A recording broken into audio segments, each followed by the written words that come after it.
Pagka yung isang ibon na yon inakitaan ng sakit, rume-represent na yon dito sa kabuuan ng ating kulungan kasi magkakasama yan sila. At syempre, ayaw natin mapahiya, kukuha tayo ng pinaka nasa top condition mga kalapatid. Ito yung ating dadalahin. Oy, wag mo ako ipapahiya doon ha. Baka mamaya dahil sa iyo hindi makakuha ng permit yung club. Sa mga kanubi nating nanonood diyan, isa sa paraan para makita nyong nasa maayos na kondisyon yung inyong mga alaga ay yung kanilang ilong dapat kulay puting-puti yan at may pa pulbos-pulbos.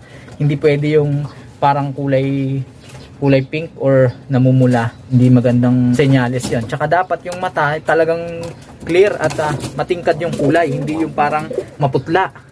Dapat matingkad na matingkad. At ayan yung balahibo niya, napakaganda, nasa maayos na kondisyon, bihis na.